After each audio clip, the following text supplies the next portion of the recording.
Hello, Aquarius Rising. I'm Britten LaRue, and this is Scopes Unshamed for June 2026. Before we dive in, I want to make sure that you see in the caption the link to my major course, Emergence Astrology Pathway. This is my most consolidated, potent, transformational, and refined, mature teachings that I've been building out since 2019 when I had my first class called Neptune Vibes on the Pisces archetype. Over all of these years, what I noticed is that the folks who come to study with me stay and they do everything that I offer. And there was this sense of people staying at least 3 years because it's so transformational that there's just like this desire to stay close to the material, stay close to the community around it, stay close to me, the mentor, as you move through these changes. And the only thing was, I had a lot of students report anxiety that they were doing. Am I doing this in the right order? Am I in the proper sequence? I feel like I should have had that before I had that. And so the emergence astrology pathway is me in the intelligence of sequence. That's why it's a pathway.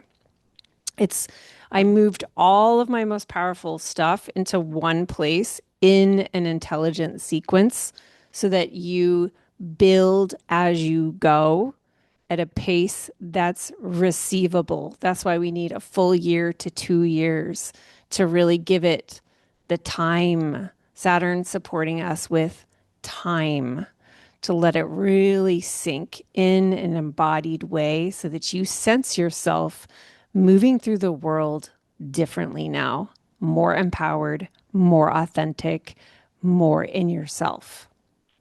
This is not an astrology classroom per se. Lots of people come who've been taking astrology for years. They maybe charge money for readings like professionals. It's not really about expertise in advanced levels. It's a different thing entirely. Here we're relating to astrology as a language of repair, of recovery, of remembering, and renewal. And so we're turning to astrology very differently than how you would find it in other astrology programs. So if you like my approach, if you resonate with my voice and you haven't gone into the real teachings yet, I'm inviting you to come in or hey, return. Return and experience it anew through this new refined format.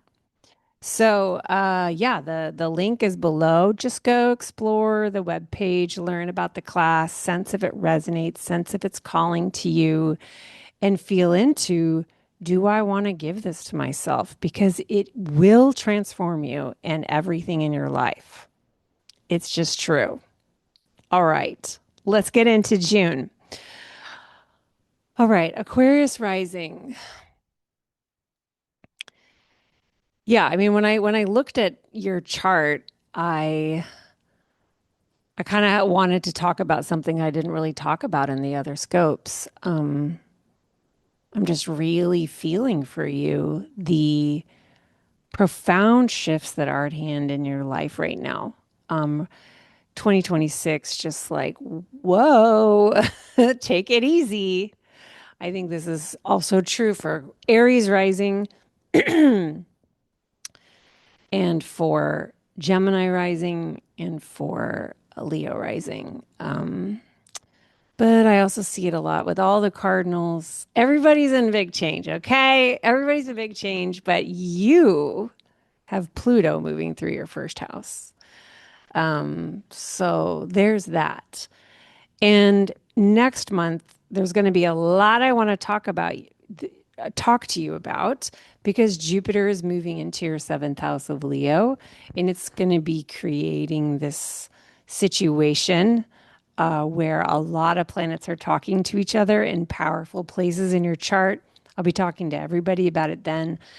But I'm sensing that for you, it's really starting to be like you're really starting to be aware of like the profound changes that you're being invited into in your life right now, changes you won't come back from the same, you know? Like this is a time of transformation for you. All right. So Gemini is part of this. Gemini is where we begin the month. Gemini is your fifth house of creativity, of play, of children, of students, hobbies, fun. It's like the fun house where we can enter flow states with like things we really enjoy creating and letting move through us. So, this is where the outer planet Uranus has moved into and is going to be for the next 7 years. So there's going to be a lot of changes in how you approach this part of your life. Some shakeups, you may already have them. You're really going to be invited to free yourself, to liberate yourself from any shame based patterning that prevents you from fully enjoying your play life, your creative life. Gemini wants to be having a good time. Gemini wants to be free to follow fascinations and curiosities and to bounce all over the place and to not necessarily finish projects. You know, like the intelligence is not finishing. The intelligence is not finishing. Like, you don't need to finish these projects.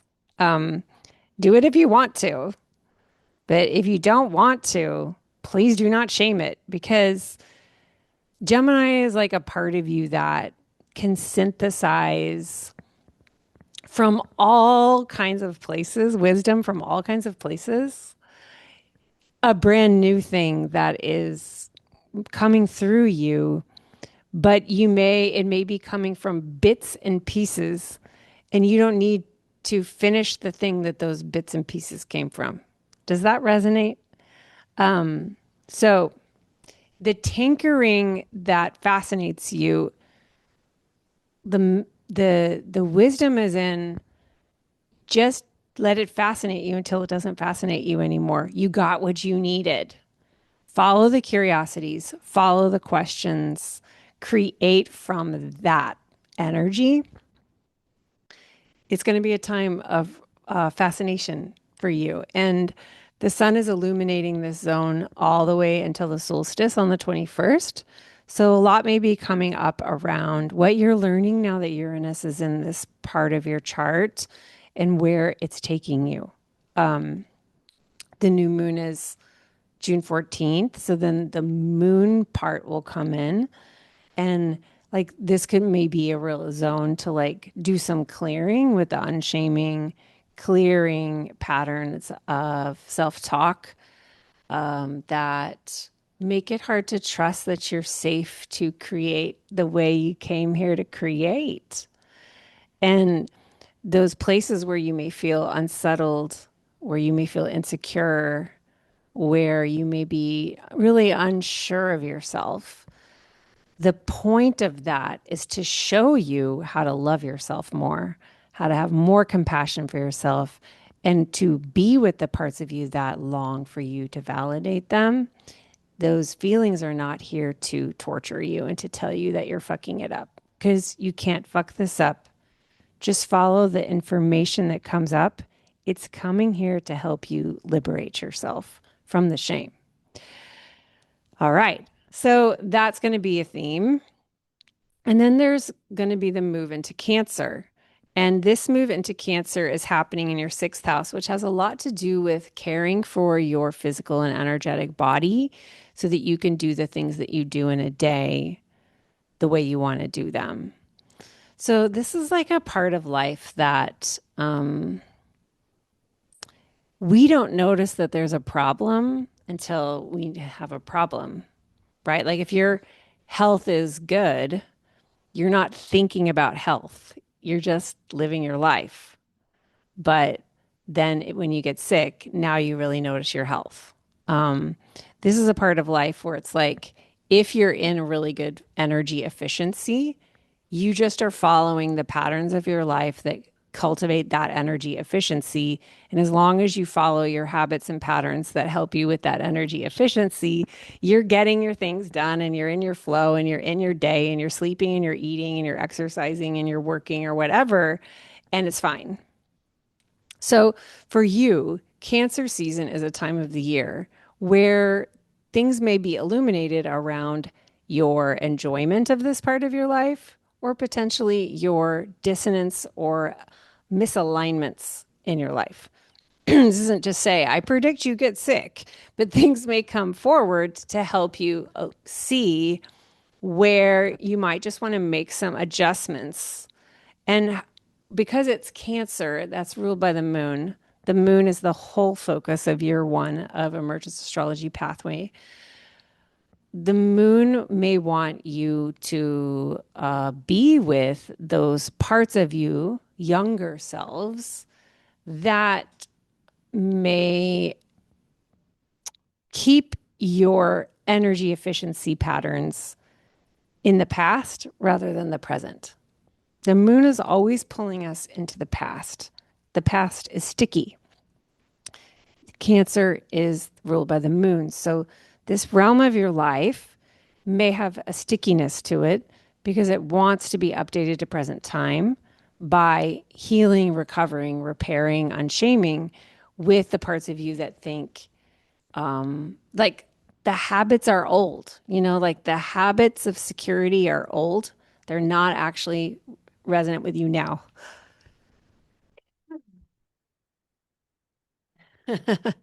Okay.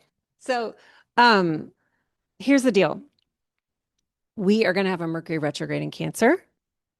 It's going to be building the second half of June, stationing on the 29th at the full moon, and then retrograding in July. I'll talk about it more in July. Your job is to sit back and notice what's coming up and try not to pathologize, to shame, or be reactive while the information is coming in that may feel like you're trying to read it, but it's unclear. That Mercury retrograde tends to bring miscommunications, misinterpretations, projections, glitches, and the wise move is just to wait and stay with the information and let it teach us over time so that we can be more discerning based on having more data on how we want to respond to that information, like what we want to do with it. So, slow data collection is my advice to you, should you want to take it. All right. Thank you so much, Aquarius Rising. Please check out Emergence Astrology Pathway in uh, the link below, and I will see you in July.